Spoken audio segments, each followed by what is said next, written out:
All right, so get ready. We're going deep today into the world of non-duality and the nature of the self. And we've got these two sources we're going to unpack, the Upanishads and the Law of One. Yeah. Always intriguing to see how these two systems, separated by so much time and different cultures, come together on these big concepts. Yeah, it's like they're both pointing at the same ultimate reality, just with different roadmaps to get there. And the big idea they both deal with is this non-duality, this idea that all separation is really just an illusion. That at the deepest level, there's only one reality, one self. Okay, my brain's already doing gymnastics over here. Hmm. So in the Upanishads, this ultimate reality is Brahman, right? But it's not like a personal god up in the clouds, No, no, no. It's way bigger than that. Right. The Upanishads describe Brahman as the very ground of being, the source of everything, and where everything returns to. So like the ocean, and we're all just waves on that ocean, inseparable Yeah. from it. That's a really good analogy. And the Upanishads use another image too to explain it, the sun and its rays. Brahman is like the sun, and our individual selves are like rays coming from that sun. Okay, I like that. I like that imagery. Hmm. Um, but if we're all just rays from the same sun, why does it feel like we're all so separate, so distinct from each other? Well, that's where Maya comes in. It's usually translated as illusion, but it's more like a veil, hiding our perception of reality, makes us see separation where there isn't any. It's kind of like when you look through a kaleidoscope, it fragments that light into a ton of different colors. So Maya's like this filter, making us experience ourselves as separate, even though at the deepest level we're connected. Exactly. And the law of one describes a similar thing called veiling, where that conscious awareness of unity is hidden to allow for individual experience and developing polarity. So it's almost like we're choosing to forget our true nature, just to play this game of being separate.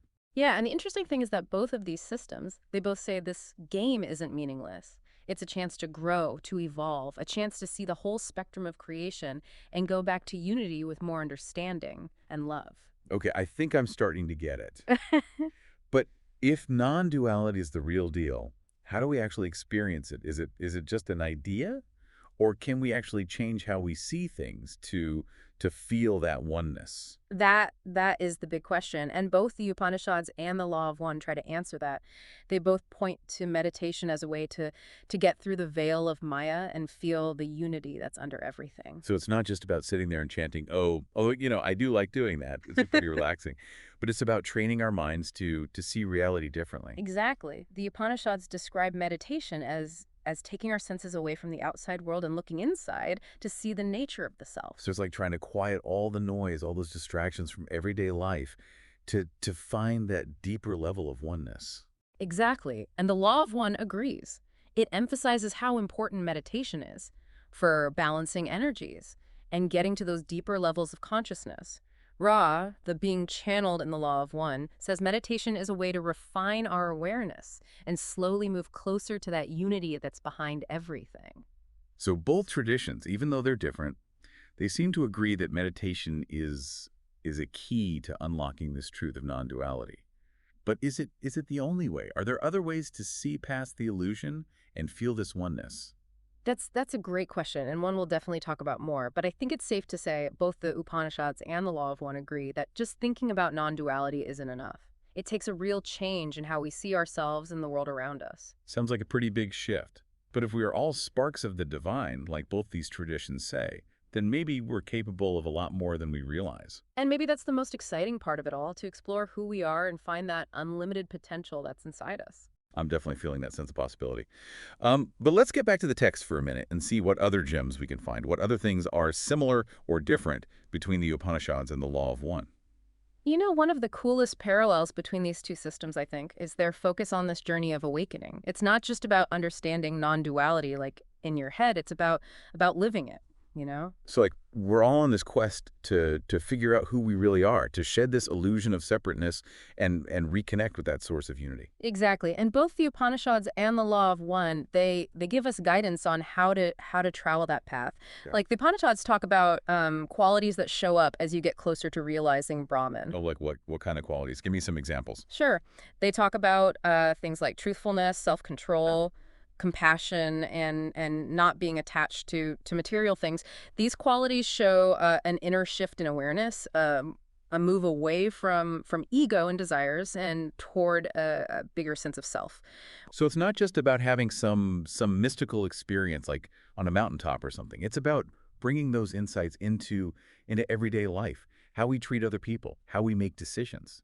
Absolutely. The Upanishads, they say that our actions and intentions, they create karma, which influences our experiences both in this life and in future lives. It's Yeah. the system of cause and effect that ultimately guides us to self-realization. Okay, I see. What about the law of one? How does it look at this idea of spiritual growth? Well, the Law of One talks about harvesting. It says that as souls evolve, through what they go through, they gather wisdom and love, and eventually that lets them graduate to higher levels of consciousness. Oh, so like we're all students in the school of life, Yeah. and the goal is to learn our lessons and move on to the next grade. Yeah, that's a great way to put it. And the Law of One, it says that helping others is really important for spiritual growth. By doing things that benefit everyone, we speed up our own evolution and help humanity awaken.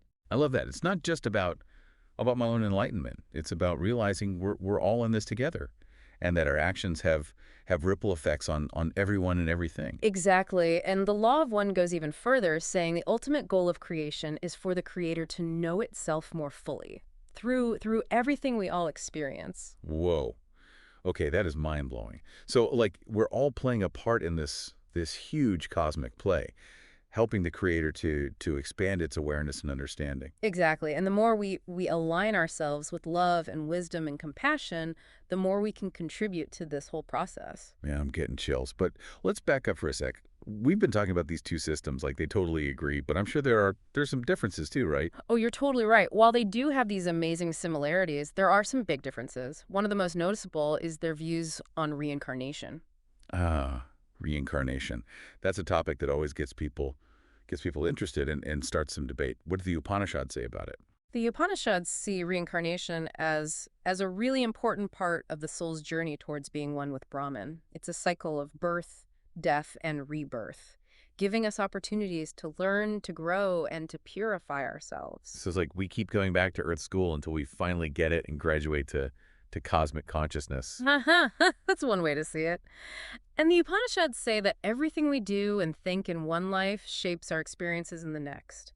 It's a system of karma and consequences, leading us towards self-realization. Okay, so what about the law of one's take on reincarnation? Is it similar or totally different? Well, the Law of One agrees there's this cycle of birth and death, but it suggests that reincarnation is something the soul chooses for more learning and service, not something it has to do. So it's not like destiny, Yeah. but a choice. That's really interesting. Exactly. Ross says souls can choose to come back to work through lessons, to experience different things, or to help others. That gives the soul a lot more freedom in its journey than what the Upanishads say, huh? That's a good point. The Upanishads really stress those karmic results of our actions, while the Law of One focuses more on the soul's freedom to choose its path. But ultimately, they both point to the same thing, realizing the true nature of the self and returning to the One, even though their frameworks are a little different. I like how we're blending these two systems together, showing where they agree and disagree. It gives us a much deeper understanding than if we just focused on one. Yeah, that's the great thing about looking at things from multiple perspectives. Right. It helps us question what we think we know, expand our awareness, and see the truth from all angles. But with all this talk about cosmic unity and the vastness of creation, I I wonder if we're forgetting something important. The individual, if we're all just drops in the ocean of Brahman or expressions of the creator, does that make our unique experiences and personalities less important? Yeah, that's something I've been thinking about too. How do we fit this idea of ultimate unity with actually being an individual, with all our quirks and things we like and even our flaws. It's interesting, both the Upanishads and the Law of One, they seem to embrace that paradox Yeah. of individuality within unity. Yeah. Like it's not one or the other. So we don't have to like get rid of our personalities and just become this cosmic blob. No, not at all. Actually, they say our individuality is a key part of the whole cosmic thing. The Upanishads, for example, they talk about the Atman, the individual self, as like a reflection of Brahman. So each of us is like a unique facet of this divine diamond, reflecting the light in our own way. Exactly. And the law of one, it says the same thing. It says we're all these individual pieces of consciousness, each with our own unique experiences and perspectives. Okay, but if we're all part of the one, how do we explain all the differences we see in the world? The good, the bad, the beautiful, the messy. That's where free will comes in. Both systems say that we have the power to choose our thoughts, our actions, and in the end, our path of evolution. So we're not just like puppets. We actually have a say in shaping our destiny. Absolutely. The Upanishads say that our choices create karma, Yeah. and that karma affects us both in this life and in future lives. It's Right. it's cause and effect, guiding us towards realizing who we really are. And the law of one talks about free will too, right? It says it's Yeah. fundamental to creation itself. I'm starting to see how all these pieces fit together. Ra explains that the Creator, in its infinite wisdom, decided to give us the freedom to choose our own paths, even if those paths take us away from unity. So even the bad choices, they have a purpose in this big cosmic experiment. From a higher perspective, Yeah. yeah. The law of one says even those who choose separation, they're still helping the Creator understand itself. It's like a huge lab of experience, Yeah.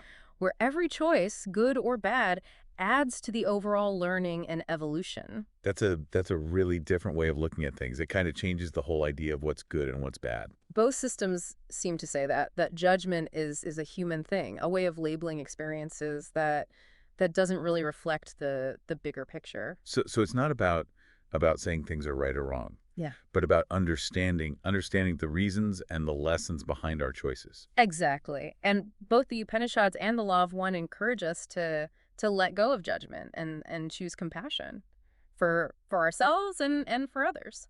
That's a powerful message, Yeah. especially in a world that often feels so divided. Yeah, seeing our shared unity, it doesn't mean ignoring our differences or the problems we face, but it means approaching them with understanding and love. So it's not about erasing our individuality, Yeah. but about seeing that we're all connected. It's like expanding our circle to include everyone, knowing that we're all part of the same cosmic family. And both the Upanishads and the Law of One say that realizing this is the key to creating a world that's more in harmony. So it's not just about my own enlightenment then. It's about helping consciousness evolve. Our choices and actions, they affect everyone and everything. That's a big responsibility. It is, Yeah. but it's also incredibly empowering. Both systems say we have the power to choose unity, to choose love and compassion, to choose a path that aligns with what the Creator wants for creation. This has been an incredible journey. We've explored non-duality. We've talked about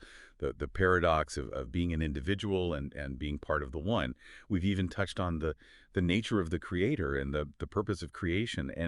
And what's amazing is that these teachings, ancient and modern, separated by so much time and culture, they actually shed light on each other. They give us this rich and complex view of the soul's journey. I think what really hits home for me is that this isn't just some abstract philosophy. It's a call to action. It's an invitation to live these principles every day, to make choices that show we understand we're all connected and that we're committed to love and compassion. Well said. It's like we're being asked to be co-creators, to create a more beautiful and harmonious world, one thought, one action, one interaction at a time. And if that's not an inspiring way to end this, I don't know what is. Thanks for joining us on this deep dive. We hope it's made you feel a sense of wonder and possibility. Until next time, keep searching, keep questioning, and keep diving deeper into the mysteries of existence. Remember, you are a spark of the divine, a unique expression of the one. And your journey matters.